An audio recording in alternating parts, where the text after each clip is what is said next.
বন্ধুরা যেটা টেকনোলজির পক্ষ থেকে আপনাদেরকে স্বাগতম। আজকে আমরা নতুন আরেকটি ভিডিও নিয়ে এসেছি যেখানে আমরা এক্সেলের যে কিভাবে আপনি ডাটা এডিটিং এর কাজগুলো করবেন সেগুলো আমরা আজকে দেখাবো। বন্ধুরা আপনাদেরকে বলেছি যে আমাদের এক্সেলের যে একটা ভিডিও সিরিজ রয়েছে, ধারাবাহিকভাবে আমাদের ভিডিওগুলো চলমান রয়েছে। আপনি যদি পূর্বের ভিডিওগুলো মিস করে থাকেন অবশ্যই পূর্বের ভিডিওগুলো দেখে নেবেন, না হলে আপনার ক্ষেত্রে কাজ করতে গিয়ে অসুবিধা হতে পারে। সো আমরা প্রত্যেকটা ভিডিওকে ধারাবাহিকভাবে ছোট ছোট করে সাজিয়েছি যাতে আপনারা খুব সহজে কাজগুলো শিখতে পারেন এবং প্র্যাকটিস করতে পারেন। বন্ধুরা আপনাদের মতামতগুলো আমাদের কমেন্ট বক্সে জানাবেন কিভাবে করে আপনাদেরকে আরও সহজে এক্সেলের কাজগুলো শেখানো যায়। তো চলুন তাহলে কিভাবে আজকে আমরা ডাটা এডিটিংয়ের আপনি কাজ করবেন সেটা আমরা আজকে দেখে নিই। শুরুতে আমরা এক্সেলে চলে যাচ্ছি। এক্সেলে আমরা একটা ডাটা লিখে নিয়েছি শুরুতেই, সো যাতে ভিডিওটা বেশি বড় না হয়। সো আপনারা এখানে দেখতে পাচ্ছেন আমার এখানে একটা সিরিয়াল নাম্বার রয়েছে, এখানে নেম লিখেছি এবং বিভিন্ন ধরনের সাবজেক্টের নাম এখানে রয়েছে এবং এখানে সিরিয়াল নাম্বারটি রয়েছে এবং স্টুডেন্ট নেমগুলো আমার এখানে রয়েছে এবং তাদের মার্কসগুলো আমার এখানে রয়েছে। সো আমরা শুরুতে আমরা যেটা দেখাবো কিভাবে আপনি এই টেক্সটগুলোকে কালার করবেন এবং টেক্সট ফিল কালার রয়েছে, এখানে বর্ডার কালার রয়েছে, সেগুলো আপনি কিভাবে করবেন। সো আমরা শুরুতে যদি এটাকে একটু এই লেখাটাকে যদি আমরা বোল্ড করতে চাই, আমরা এটাকে একটু হাইলাইট করে দিতে চাই, যেহেতু আমাদের এগুলো একটু হচ্ছে যে হাইলাইট করার জন্য, সেক্ষেত্রে আমার এখানে যে বি নামক যে অপশনটি রয়েছে এখানে ক্লিক করবেন এবং কিবোর্ডের কন্ট্রোল বি প্রেস করলেও আপনার এখানে হয়ে যাবে। আমরা চেষ্টা করব প্রত্যেকটা কাজে যখন আমরা করব আমাদের যে শর্টকাট কমান্ডগুলো রয়েছে সেগুলো আপনাদেরকে জানিয়ে দেওয়ার। আপনারা চেষ্টা করবেন যে শর্টকাট কমান্ডগুলো ব্যবহার করতে, তাহলে আপনারা খুব দ্রুত কাজ করতে পারবেন। সো কিবোর্ডে কন্ট্রোল ভি প্রেস করছি, দেখেন আপনারা এই লেখাগুলো এবং এই লেখাগুলোর মধ্যে পার্থক্যটা দেখলে আপনি বুঝতে পারবেন এইগুলা বোল্ড হয়ে গিয়েছে। সো এইগুলো যখন বোল্ড হয়ে গিয়েছে আমরা এটাকে বোল্ড করে দিয়েছি। এরপর আমরা সিরিয়ালটাকে বোল্ড করতে চাই অথবা আমরা নামগুলোকে বোল্ড করে দিতে চাই, সেক্ষেত্রে আমরা নামগুলোকে আগে সিলেক্ট করে নিলাম মাউস দিয়ে, তারপরে কিবোর্ডের কন্ট্রোল বি অথবা আপনাদের এখানে যে বি নামক যে অপশনটি রয়েছে এটাতে ক্লিক করবেন। তারপর এই লেখাগুলোকে যদি আপনি একটু স্টাইলিশ করে দিতে চান সেক্ষেত্রে যে এটাকে বলে আমরা হচ্ছে যে ইটালিক, এটা আপনি কিবোর্ডের মাধ্যমে যদি করতে চান সেক্ষেত্রে কন্ট্রোল আই এখানে ক্লিক করলে দেখেন লেখাগুলো একটু হেলে গিয়েছে, এটা দেখতে সুন্দর মনে হয়। একটু আপনারা যদি চান এগুলো করতে পারেন। বিভিন্ন ধরনের রিপোর্টিংয়ের কাজে আমরা ইটালিকটা ব্যবহার করে থাকি। সো দেখতেই পাচ্ছেন আরেকটু সৌন্দর্য বর্ধন হয়েছে এটাকে। সো আমরা এইভাবে করে আপনাকে বোল্ড করতে পারি এবং করতে পারি, এটিগুলোকে ইটালিক করে দিতে পারি। এবং আমরা যেটা করতে পারি দেখেন এখানে যে টেক্সটটা রয়েছে এই টেক্সটের যে ফ্রন্ট স্টাইল রয়েছে, আমরা যে কাজগুলো করে থাকি আপনারা বিভিন্ন ধরনের ফ্রন্ট স্টাইল আপনাদেরকে বলে দিতে পারে যে এই টেক্সটটি আপনি নির্দিষ্ট ফ্রন্ট স্টাইলের মধ্যে লিখতে। সো সেটা করার জন্য আপনারা এখানে দেখতে পাচ্ছেন ফ্রন্ট নামক একটা অপশন রয়েছে, এখানে ক্যালিব্রি রয়েছে। এখানে আমি যদি ক্লিক করে দেখেন আমাদের স্ট্যান্ডার্ড যেটা হচ্ছে টাইম নিউ রোমান। সো আমি এখানে লিখতেছি টাইম, দেখেন এখানে টাইম লেখার পরে এখানে টাইম নিউ রোমান চলে আসলে আমি এটাকে এন্টার দিলাম। দেখেন এখন এটার ফ্রন্ট স্টাইল আর এবং এটার ফ্রন্ট স্টাইল দেখেন দুইটা ভিন্ন হয়ে গিয়েছে। সো এইভাবে করে আপনারা আপনাদের ফ্রন্ট স্টাইলটাকে চেঞ্জ করে নিতে পারেন। আপনি যদি এভাবে করে একটা চেঞ্জ করার পর বাকিগুলোকে আপনি অটোমেটিক ফরম্যাট প্রিন্টারের মাধ্যমে যদি করতে চান এখানে একটা অপশন রয়েছে দেখেন ফরম্যাট প্রিন্টার রয়েছে। আপনি এই স্টাইলটাকে যদি এখানেও অ্যাপ্লাই করতে চান সেক্ষেত্রে যেটার অ্যাপ্লাই করতে চাচ্ছেন সেটার উপর মাউসটি রাখবেন, তারপরে ফরম্যাট প্রিন্টারে ক্লিক করবেন। ক্লিক করার পর যেই ফ্রন্টগুলোকে আপনি চেঞ্জ করতে চাইছেন সেগুলোকে আপনি ড্রাগ করে মাউস চেপে ধরে আপনাকে ড্রাগ করে দেবেন। দেখেন এই ফ্রন্টগুলো চেঞ্জ হয়ে গিয়েছে। এখন দেখেন আমি এখানে ক্লিক করলে দেখেন এগুলো বোল্ড এবং ইটালিক হয়ে গিয়েছে এবং টাইম নিউ রোমানে হয়ে গিয়েছে। সো এখন যেটা করতে চান, আমি যদি এই যে কালারটা রয়েছে এগুলোর যদি কালার চেঞ্জ করতে চাই অথবা এই নামগুলোর যদি আমি টেক্সটের কালার চেঞ্জ করতে চাই, দেখেন এখানে কালারের একটা সোয়াস রয়েছে, এখানে আমি ক্লিক করলাম। ক্লিক করার পরে দেখেন এখানে আপনি যেই কালারটা দিতে চান সেই কালারটা আপনি এখান থেকে ব্যবহার করতে পারেন। সো আমি এখানে একটু কালারটা চেঞ্জ করে দিয়েছি। এখন তারপরে এখানে যে লেখাগুলো রয়েছে এগুলো যদি আপনি ফ্রন্টেড মানে এটাকে আমরা যদি বলি টেক্সট সাইজটা যদি আপনি বাড়াতে চান সেক্ষেত্রে আপনার এখানে দেখেন 12 লেখা আছে, এখানে অপশনটা ক্লিক করলে দেখেন আপনারা বিভিন্ন ধরনের টেক্সটের সাইজ পাবেন। এখানে যদি আপনি আবার ম্যানুয়ালি টাইপ করে আপনি লিখতে পারবেন। সো আমি এখানে টেক্সট সাইজটাকে এখানে 14 ক্লিক করছি, দেখেন এটা 14 হয়ে গিয়েছে, একটু বড় হয়ে গিয়েছে। এখন এই যে জায়গাটাও আমি একটু বড় করতে যাচ্ছি, এখানে মাউস ক্লিক করেও আপনি করতে পারবেন। এখানে দেখেন একটা আপার আছে একটা লোয়ার আছে, এখানে দেখেন ইনক্রিজ আর একটা হচ্ছে ডিক্রিজ। হ্যাঁ, সো আমি ইনক্রিজ করতে চাইলে উপরেরটাতে ক্লিক করব, দেখেন এখানে ইনক্রিজ হচ্ছে, আবার এখানে ক্লিক করলে ডিক্রিজ হবে। সো আমি এখানে ডিক্রিজ করতে পারছি। সো ইনক্রিজ করে দিচ্ছি। ইনক্রিজ করার পরে এখানে দেখেন সেলটা এখানে ভিতরে ঢুকে গেছে, আমি এটাকে এখানে টেনে করতে পারি অথবা আমি দেখেন এখানে হচ্ছে যে এখানে এই লেখাটার উপরে লাইনটার উপরে রেখে ডাবল ক্লিক যদি করে মাউসের ও যতটুকু জায়গা প্রয়োজন দেখেন এই লেখাটাকে আমি করে দেখাচ্ছি। এখানে এই যে দেখেন এইচের ডান পাশে যে লাইনটা রয়েছে এখানে দেখেন মাউসটা আমি যখন এখানে আনছি মাউসের ইয়েটা চেঞ্জ হচ্ছে কার্সারটা। সো এই অবস্থায় রেখে আমি এখানে মাউসের বাম পাশের যে মাউসটা আছে বা যেটা হচ্ছে লেফট মাউস যেটা হচ্ছে এটাতে ডাবল ক্লিক করবেন। ক্লিক করলে দেখেন এই লেখাটার তার যতটুকু জায়গা প্রয়োজন সে ততটুকু নিয়ে নিয়েছে। এখন এই জায়গাটা যদি আপনি দেখেন আমি একটা একটা করে করতে গেলে আমার অনেক সময়ের প্রয়োজন, সেক্ষেত্রে আপনি যদি একসাথে সবগুলোকে যতটুকু জায়গা প্রয়োজন সেটা যদি করতে চান আপনি যে দেখেন কর্নারে একটা অপশন রয়েছে এখানে দেখেন একটা ত্রিভুজের মতো টাইপের একটা অপশন রয়েছে, এখানে ক্লিক করার পরে আপনি এখানে যে কোনো একটা সেলের উপরে এসে ডাবল ক্লিক করবেন। দেখেন সবগুলো তার যতটুকু জায়গা প্রয়োজন ততটুকু সে নিয়ে নিয়েছে। সো আমরা দেখলাম কি আমাদের ফ্রন্ট সাইজটা চেঞ্জ করার জন্য আমরা এখানে করতে পারি ফ্রন্টের স্টাইল চেঞ্জ করার জন্য। সো আমরা দেখলাম এখানে ফ্রন্টের স্টাইল চেঞ্জ করার জন্য আমরা এখানে চেঞ্জ করতে পারি। ফ্রন্টের সাইজ যদি চেঞ্জ করতে চাই আমাদের এখানে করতে হবে এবং এটাকে আমি বোল্ড করতে চাই, ইটালিক করতে চাই এবং লেখার নিচে যদি আমরা আন্ডারলাইন করতে চাই সেক্ষেত্রে আমরা এখানে ইউতে ক্লিক করব অথবা কিবোর্ডের কন্ট্রোল ইউতে প্রেস করলে আপনার এটা শর্টকাটভাবে হয়ে যাবে। সো দেখেন এখানে লেখার নিচে আমাদের একটা আন্ডারলাইন হয়ে গিয়েছে। এভাবে যদি আন্ডারলাইন করতে চান তাহলে কন্ট্রোল ইউতে প্রেস করবেন, আবার যদি এটার উপরে ক্লিক করেন এটা উঠে যাবে এবং এখানে দিয়ে আপনারা টেক্সটের কালারটা করতে পারবেন, টেক্সটটাকে বড় ছোট করতে পারবেন আপনারা এখান থেকে। সো আমি এখন উপরের যে বারটা রয়েছে এই বারটাকে আমি একটু কালার করতে চাই, এইটাকে ফিল কালার করে দিচ্ছে। সো আমি এখান থেকে আপনারা এই যে কালার করে দিতে পারবেন। দেখেন আমি এখানে একটা কালার করে দিয়েছি। সো এটাকে আপনারা যত সুন্দর করতে চান এখানে আপনারা এই টুলগুলো ব্যবহার করে এটাকে সুন্দর করতে চান। এখন দেখেন আমি এখানে কালারটা দেওয়ার পরে এখানে দেখেন সবগুলো মনে হচ্ছে একটা বক্সের মধ্যে রয়েছে।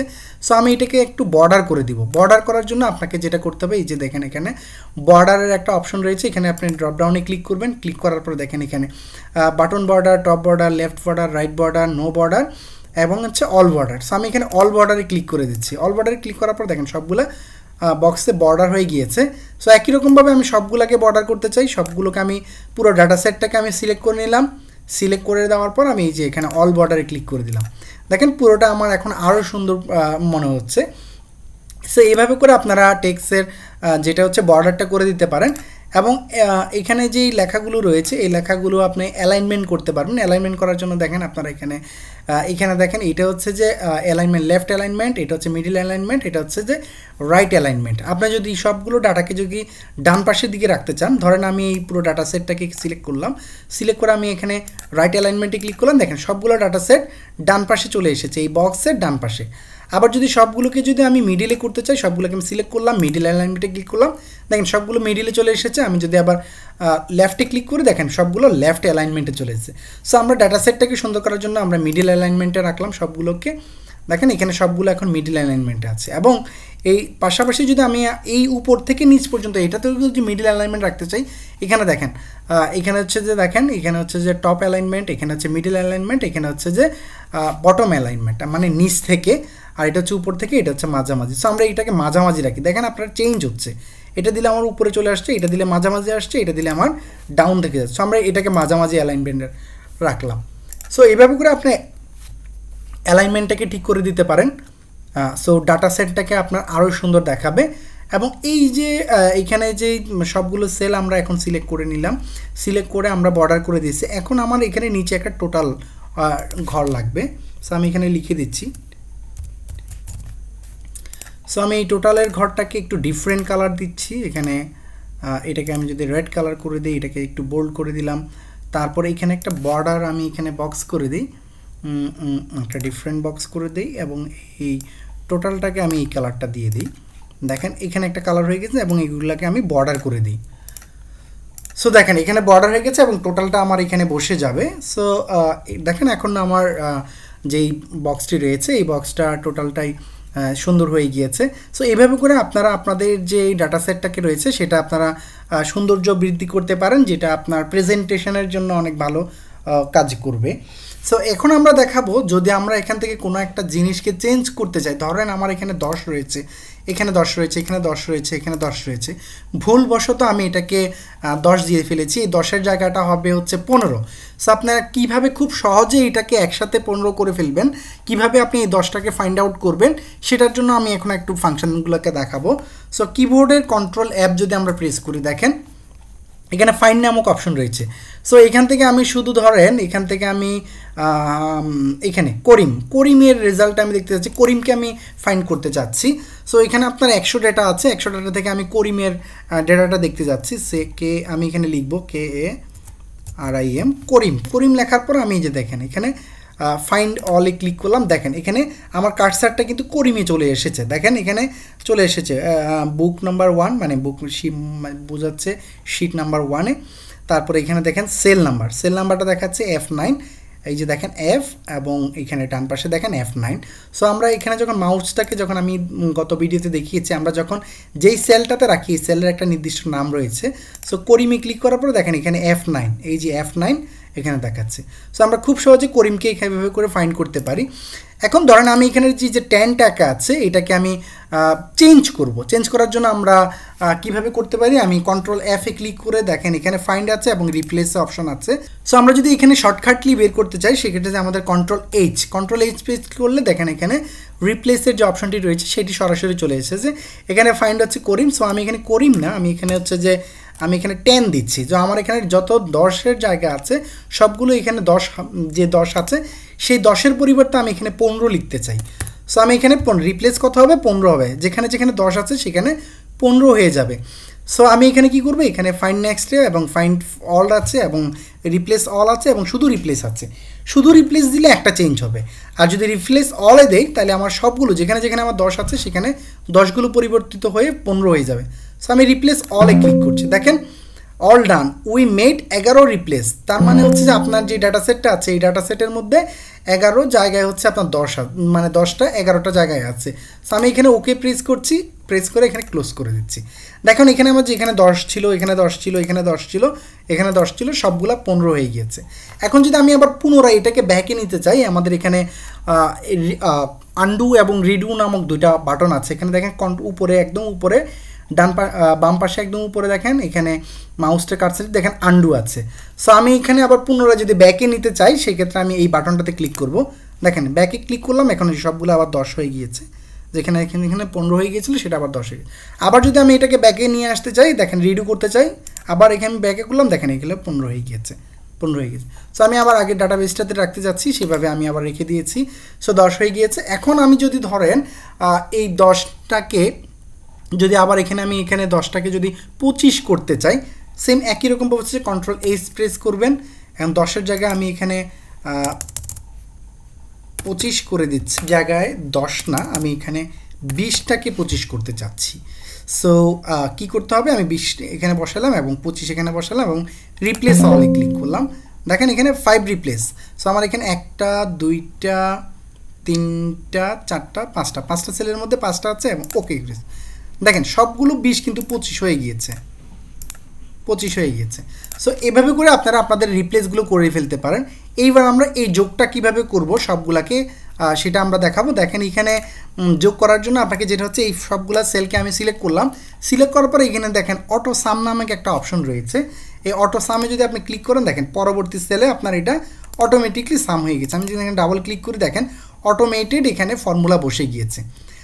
কিন্তু আমি যদি এই ফর্মুলাটা অটোমেটিক না বসে যদি ম্যানুয়ালি করতে চাই, সেটা আমি কিভাবে করতে চাই, আমি এখানে ডাবল ক্লিক করে এটাকে ইকুয়াল টু দিলাম, তারপরে SUM দিলাম, তারপরে ফার্স্ট ব্র্যাকেট দিলাম।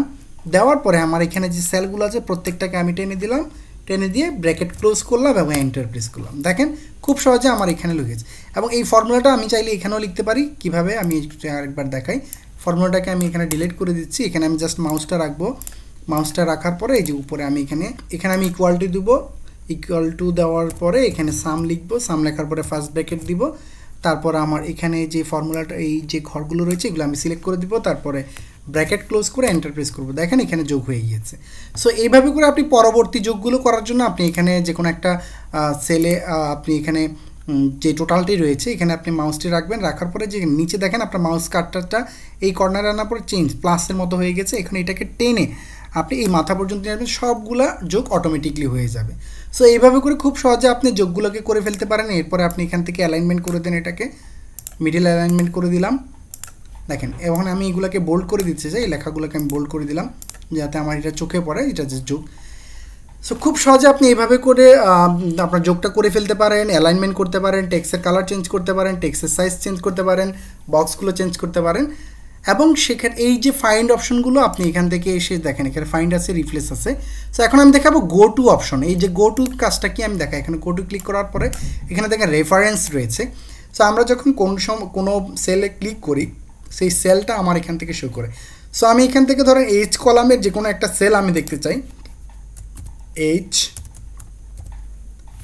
H6 আমি যদি সিলেক্ট করি, তারপর যদি আমি ওকে দিই, দেখেন আমার H6টা ফাইন্ড আউট হয়ে গিয়েছে।